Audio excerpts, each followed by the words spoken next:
Welcome to the deep dive.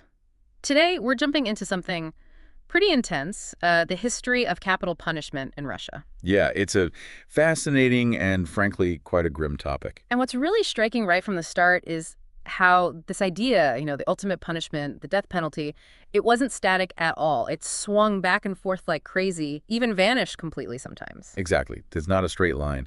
And these shifts tell us so much about, well, about power, about society, and even about the personalities of the rulers. We've really dug into the sources here, especially drawing from the Gulag Archipelago to get beyond just the laws and understand the human side of it. And just to give you a taste of how unexpected this history is, picture this.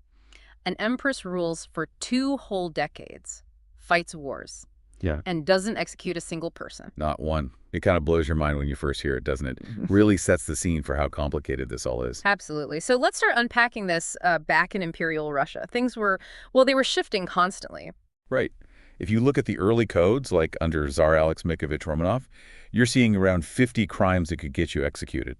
Pretty severe already. But then Peter the Great comes along. Ah, yes. And suddenly, with his military focus, that number just explodes. We're talking like 200 capital offenses. It's a massive increase in the state's power to take life.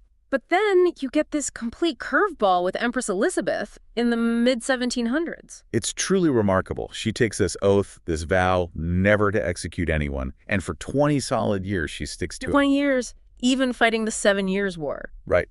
Which is just incredible for that era. Think about it. This is decades before the French Revolution and the guillotine. Yeah. It's unique. So if she's not executing people, what is she doing? Because crime didn't just stop, right? And, were these alternatives actually more humane? Yeah. Or just a different kind of awful? Yeah, it's the crucial question. The sources list things like brutal floggings, having your nostrils torn out, being branded with the word thief, literally burned onto your skin, and then eternal exile, usually to Siberia. Wow. Okay.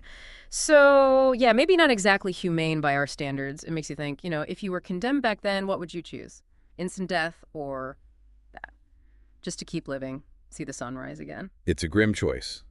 And the source we looked at, the Gulag Archipelago, even sort of provocatively asks if maybe 10 or 20 years in the later Soviet camps, the Gulag, might have actually been worse than Elizabeth's punishments. Her view is called universally human, apparently. Which is such a stark contrast to the next major ruler, Catherine the Great. Totally different perspective. Catherine had what the source calls a class point of view. For her, capital punishment was absolutely necessary, even entirely appropriate when it came to defending her throne. So political threats. Exactly. Think Mirovich's plot, the Moscow Plate Mutiny, the huge Pugachev rebellion.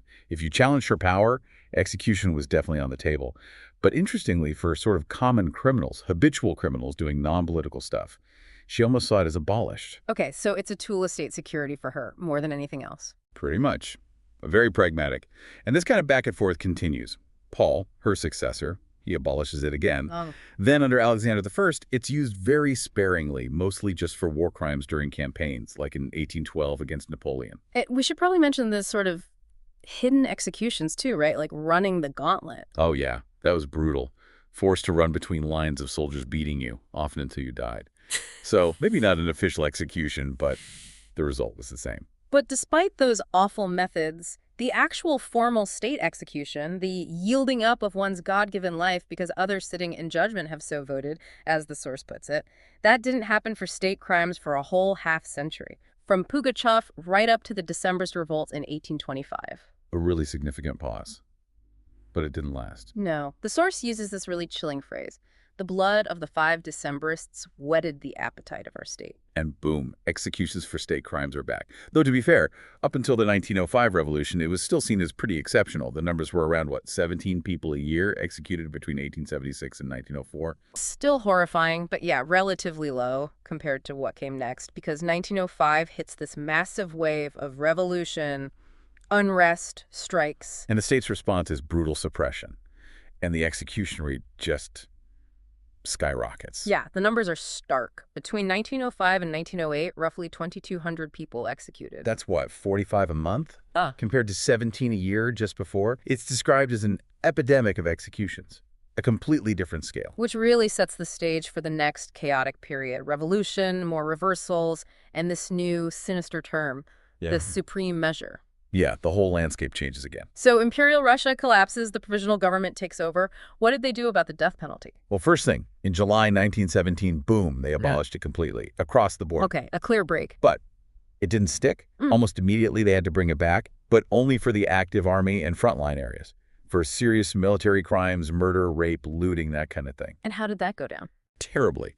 The sources say it was one of their most unpopular moves, actually contributed to them losing power later that year. People really hated it. Which is ironic, given what came next with the Bolsheviks. Oh, the hypocrisy is just staggering. Yeah. Before they seized power, their big slogan was "Down with capital punishment," reinstated by Kerensky. Yeah. Blaming the provisional government. But Lenin was totally cynical about it. Yeah, they abolished it again, like right after the October Revolution, October 28th, 1917. But that was mostly a political move to get other socialist parties on board for a coalition. Privately, Lenin thought, you couldn't build this new society without executions. And they found ways around their own rules, didn't they? There's that story about Admiral Shastny. Right, in 1918. Yeah. Trotsky gives the order. But he doesn't say execute him, because technically it was still abolished. He says shoot him. Just word games. Exactly. A deliberate linguistic trick to get around the law. And they did shoot him. It's quite chilling. So this technical abolition didn't mean much in practice. Not for long. By June 1918, it was officially back in all its force. Yeah. And the numbers just exploded. What are we talking about here? Okay, get this. Yeah. Just in 16 months, from June 1918 to October 1919, in only 20 central provinces, so not even the whole country, over 16,000 people were shot. 16,000 in 16 months. Yeah, that's over 1,000 people a month. 1,000 a month, that's hard to even process. How does that compare historically? Well, think about the Spanish Inquisition.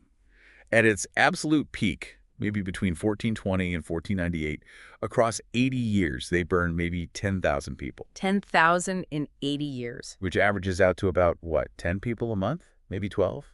Across all of Spain. So Russia in 1918-19 was executing people at a rate like 100 times higher than the peak of the Spanish Inquisition. Roughly, yeah. The scale is just immense. It's a completely different level of state killing. And it wasn't just formal executions, was it? No. And that's maybe even more horrifying. There was this practice of just loading barges with people, naval officers, hostages, whoever, hundreds of them, often uncounted, unregistered, and just sinking the barges. No trial, nothing, just gone. Yeah, that's bleak. So after all that bloodshed, did they try abolishing it again? They did, briefly, January 1920. But again, with caveats. It didn't apply to military tribunals. And the source points out they kind of prepared for it by cleaning out the prisons first. Meaning wholesale executions of existing prisoners before the abolition decree. And even then, it only lasted a few months. As soon as the prisons started filling up again. It came back. Yep, May 28th, 1920. Fully restored. And this is when they do the big rebranding. It's no longer called the death penalty. Right, this is where the supreme measure comes in. Exactly. It wasn't a punishment anymore. It was a means of social defense. Pure semantics, trying to make it sound less brutal, more necessary. And they kept saying it was temporary, right? Like, we'll get rid of it eventually. Always temporary. The All-Russian Central Executive Committee kept promising total abolition was just around the corner, but it stayed on the books for crimes against the state, army stuff under Article 58, military crimes, and banditry. And banditry could mean almost anything, I guess. Pretty much. Any armed nationalist who didn't like the central government could be labeled a bandit. Very broad. And then, just when you think it can't get worse, for the 10th anniversary of the revolution, they abolish it for private individuals, but then they had this new law, the Law of 78. Which sounds ominous. It was, August 7th, 1932. The law on the protection of socialist property. Basically, it made even tiny thefts of state or collective farm property a capital offense. The source puts it to talk. It guaranteed a bullet for each crumb stolen from the state's table. A bullet for a crumb. And it wasn't theoretical. There's this horrific story about 6 collective farmers from a place called Tasco around 1932-33.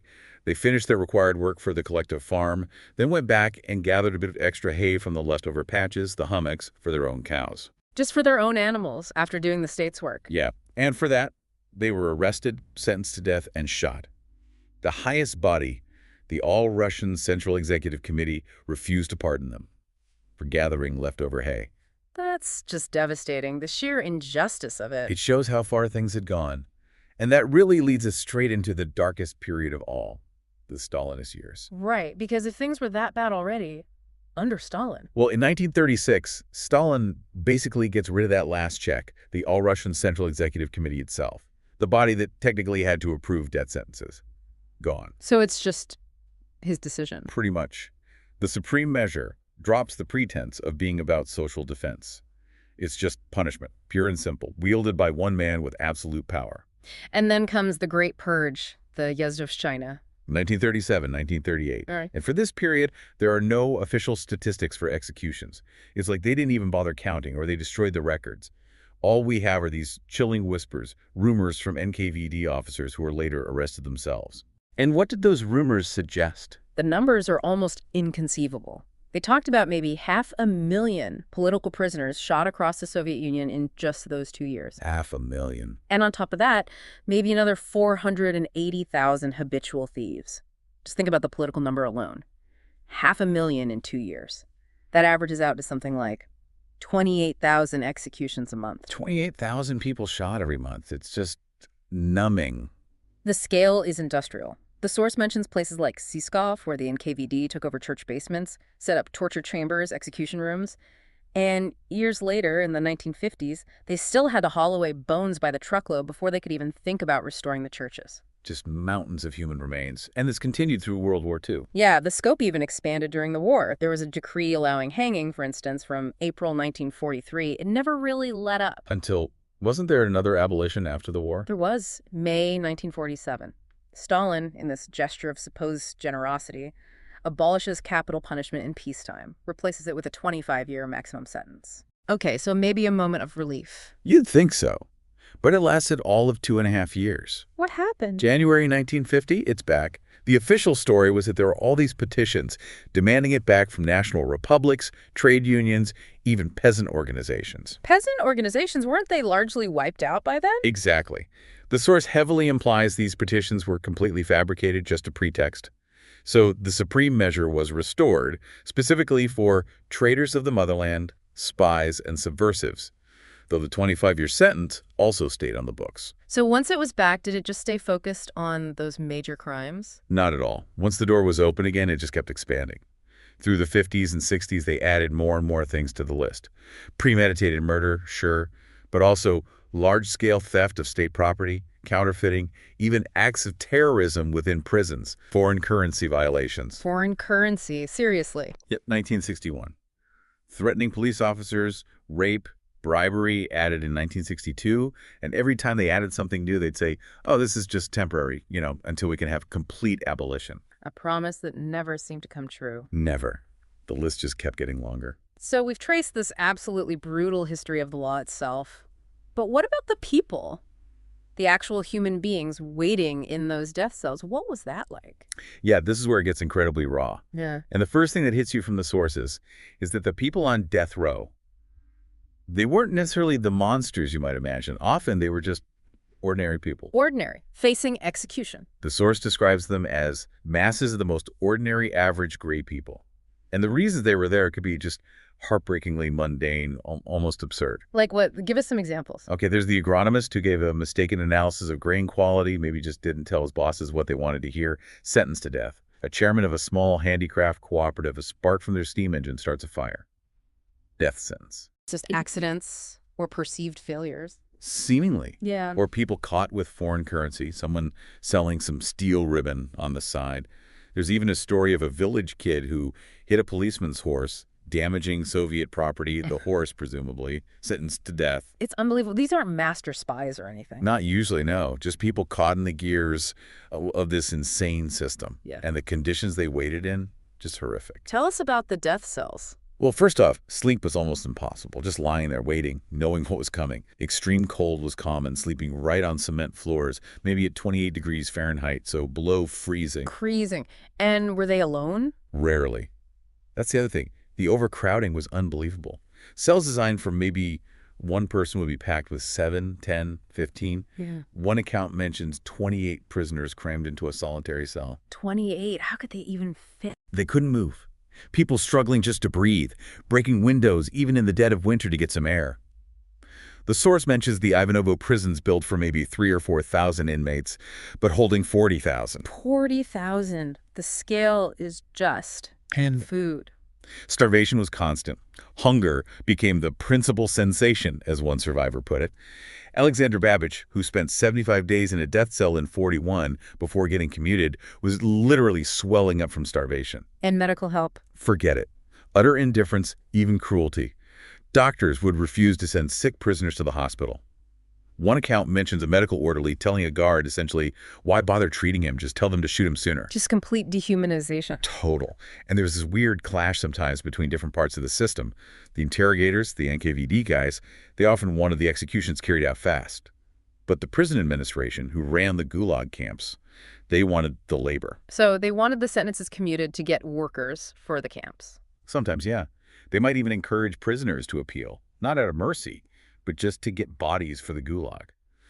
It's this chillingly practical side to the horror. But amidst all this darkness, were there any sparks of humanity or defiance? There are these incredible, almost unbelievable stories, like Konstantin Ivanovich Strovich. He was a scientist, a hydrodynamicist, stuck in a death cell, apparently just bored out of his mind. He asks for paper and a pencil. In a death cell? Yeah.